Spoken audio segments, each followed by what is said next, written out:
have a phobia of dogs. When I was young, my own dog would bite my ankle. I would run to my mother in fear, hiding behind her in a mess of tears, and shooing the dog away. My mother would say, "Calm down, son. The dog just wants to play." After her, we got a much bigger dog. He played gently, even offered his food. Instead of fearful, this dog's presence was soothing, but deep down inside, he would still scare me. At my grandmother's house, a St. Bernard for years has lived next door. He almost bit me last week. I'm still wary every time I pick her up now, even though he isn't outside anymore. Thinking this stress I would drown, I went to the bar and noticed a beautiful woman before I sat down. Before I could approach, and the time it took one to wave at most, she said, "Away from me, you dog. I don't want you anywhere around."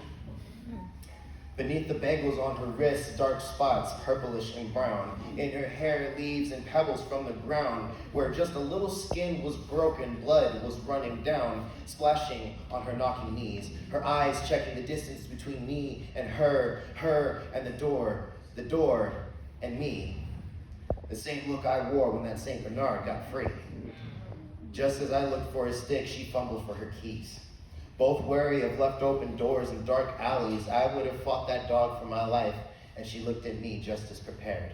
Counting the seconds, looking for the signs, a tail standing up meant her life was on the line. In a stance of combat, at me she's readily stared. I sat back in my seat to show that I wouldn't dare. She ran home like a captive, now released and spared. I simply sat there with my heart impaired, looking at my claws and teeth, and became bothered. My flued cheeks dripping with slobber. From me, 1 in 4 women can't peacefully accept a glass of water. Every act of kindness, now a devious ploy. The dog just wants to play. Boys will be boys. Wolves in sheep's clothing, snakes in the den. They were supposed to be her lover.